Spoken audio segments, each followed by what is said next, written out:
Tragic workplace accident claims life of serviceman at Top Mix Cement. A tragic incident at Top Mix Cement's facility in Great Diamond, East Bank, Demerara, has resulted in the death of serviceman Patrick Pickett. The accident occurred on Saturday at approximately 10:45 HRS, involving a 14-ton ready-mix cement truck. Pickett was performing routine maintenance, checking the oil beneath the truck, when the vehicle, operated by Sham Singh, started moving towards the batching plant for loading. It is believed that the truck's rear right wheels struck Pickett as it passed, inflicting fatal injuries.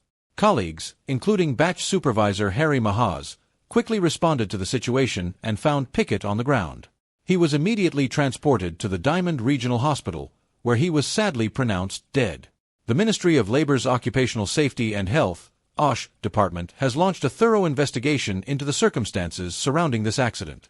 OSH officer Neza King conducted an initial site visit to gather information, although key witnesses were unavailable at the time due to their involvement in providing statements to the police.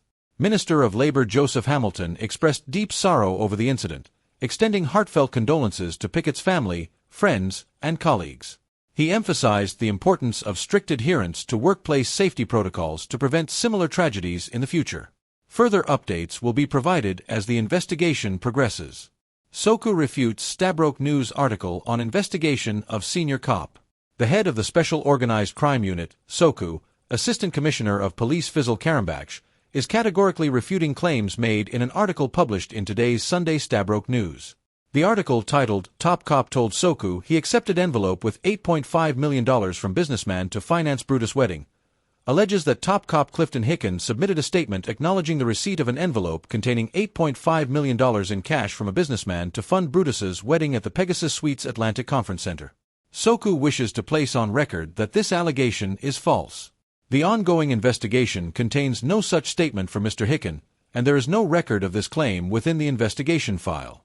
Assistant Commissioner Karambaksh emphasizes the importance of accurate and responsible reporting, especially when dealing with matters of a sensitive nature. The dissemination of unverified or false information can harm the reputations of those involved and undermine the integrity of ongoing investigations.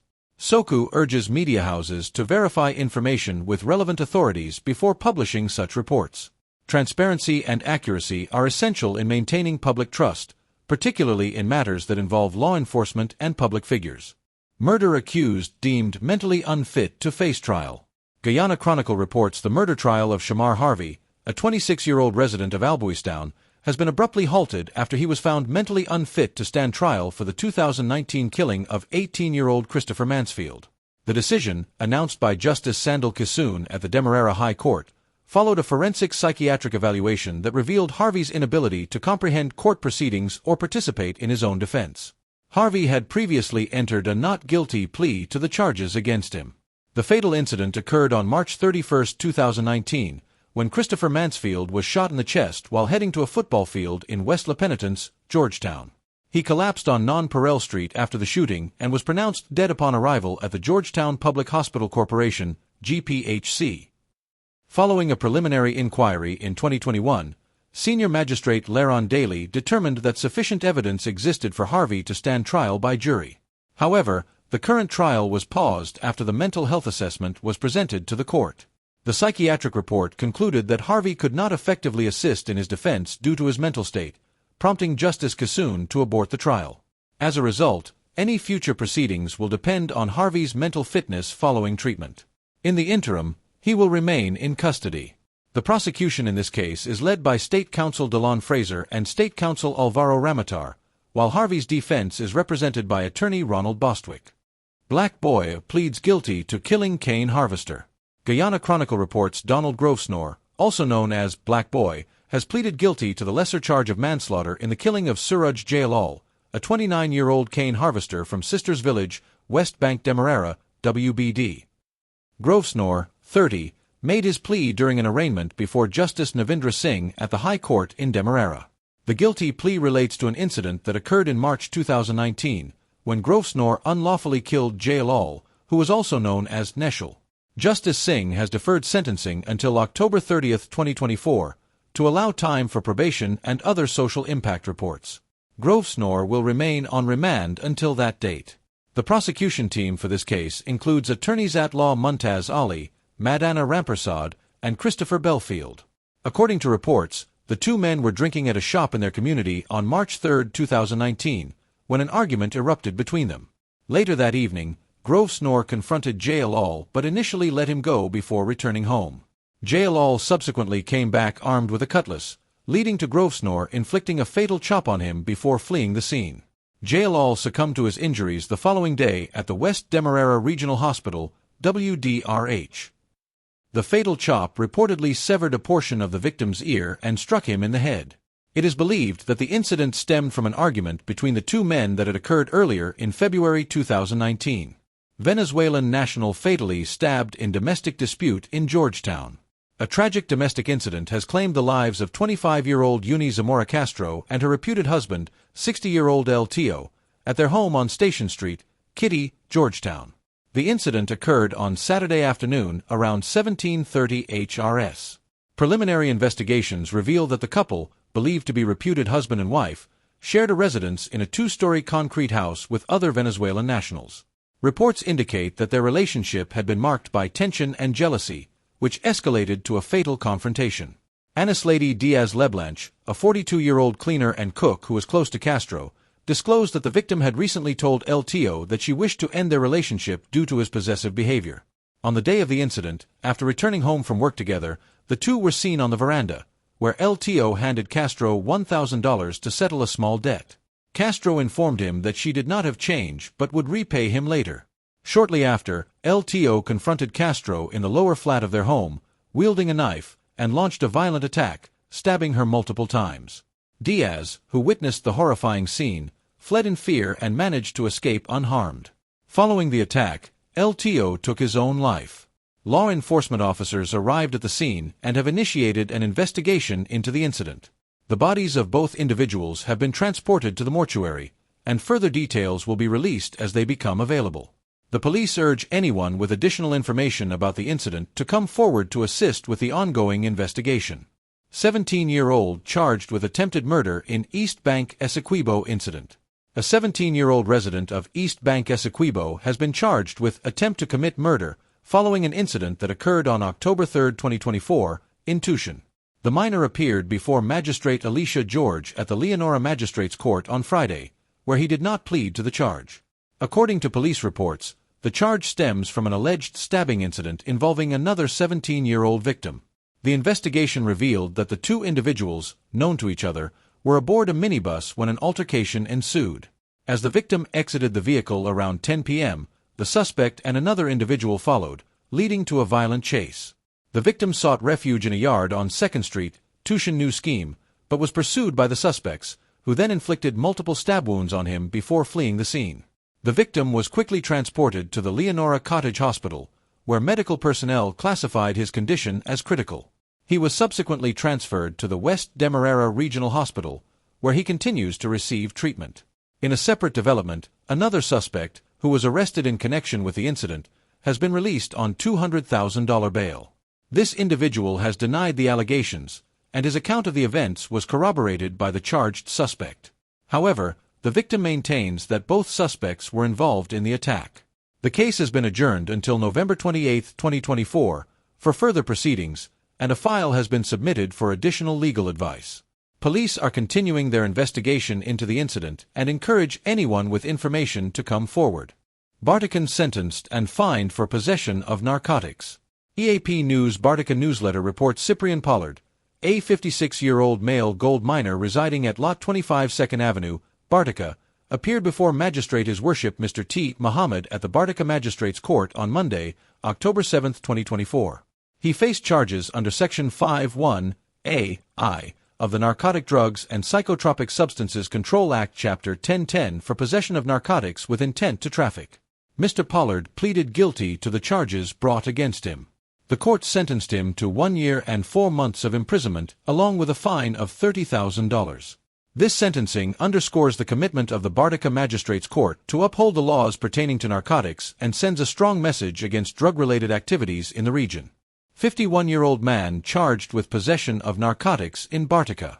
EAP News Bartica newsletter reports Michelle Ortega, a 51-year-old gold miner residing in the 4 Miles housing scheme in the municipality of Bartica, Essequibo River, Region 7, appeared before Magistrate His Worship Mr. T. Muhammad at the Bartica Magistrates Court on Monday, October 7, 2024, at approximately 10:20 a.m.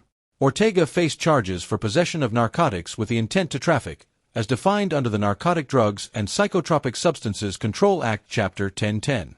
The details of the court proceedings, including the plea and outcome, will follow. The Bartica Magistrates Court remains committed to upholding the law and addressing drug-related offenses to ensure the safety and well-being of the community. Police rescue battered Venezuelan man with chop wounds at Vergenoegen. On Saturday night, law enforcement officials rescued a severely injured Venezuelan man, identified as Dixon Sanchez, 29, from the roadway at Vergenoegen, West Coast Demerara, WCD.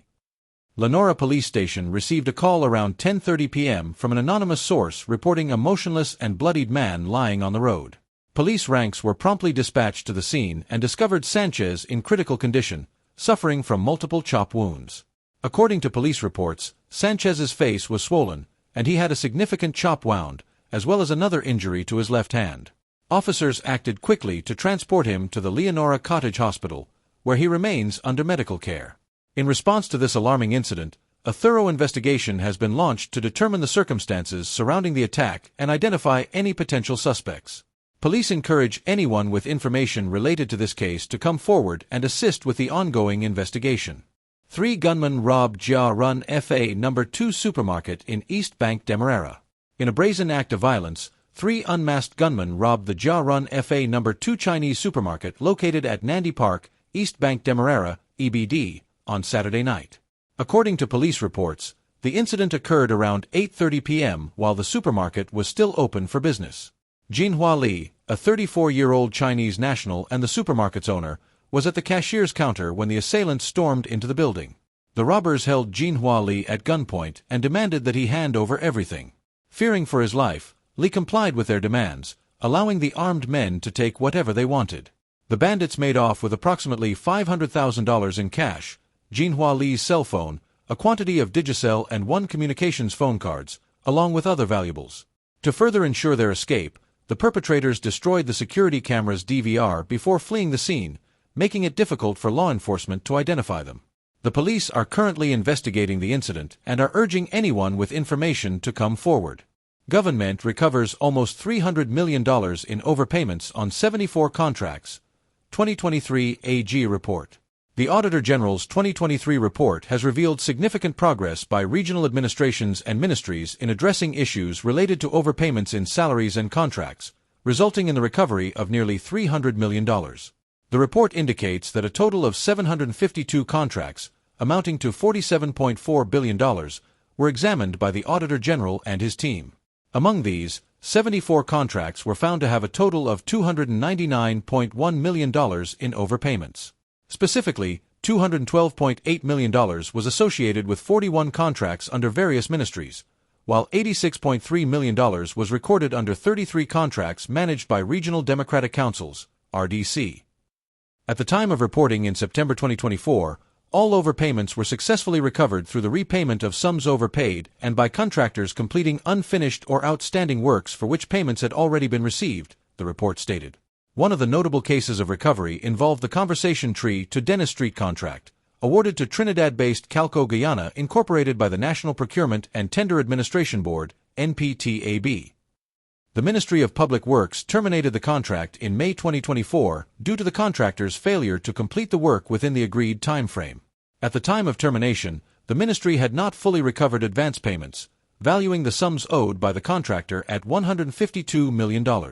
A decision was made to seize the contractor's assets to recoup this amount. The report highlights that the ministry, in collaboration with the Attorney General's office, entered into a mutual settlement agreement, allowing the ministry to take ownership of the contractor's equipment valued at an estimated $153.6 million. This equipment was inspected and valued by the senior mechanical engineer from the Ministry of Public Works. The contract has since been reassigned to S. Jugmohan Construction and General Supplies Incorporated, which was reported to be applying the final touches to the project as of last month. S. Jugmohan Construction had previously completed the first lot of the $1.8 billion project on time, amounting to approximately $1 billion. Security firms pay over $200 million in backdated contributions to NIS. The National Insurance Scheme, NIS, has successfully collected over $200 million in backdated contributions from security firms that failed to remit payments deducted from their employees' salaries. In June, Vice President Dr. Barrett Jagdeo announced the government's commitment to hold security companies accountable for such practices, stating that contracts with the state would be terminated for those failing to clear their payment backlogs within a specified time frame. During a recent weekly press briefing, Dr. Jagdeo revealed that several entities have come forward to settle their employees' NIS contributions. The administration is actively engaging with other security service providers as this issue remains prevalent. We spoke with them in the security sectors, and if you don't pay within a particular period, you will lose your contract. Secondly, we will escalate the matter to the police. So far, 4 contractors have paid over $200 million, bringing all their back payments up to date within a matter of 3 months, Jagdeo stated. In light of these developments, the NIS is reviewing all security firms providing services to the state, and there will be consequences for those engaging in non-compliance moving forward. Dr. Jagdeo further indicated that an investigation will soon be launched to recover outstanding payments from private sector security firms to ensure that all Guyanese have access to their benefits upon retirement. You can't be making deductions without remitting them to NIS, as your employees can't secure benefits if they fall ill. This is something we will insist upon in government and for private employers as well, he added.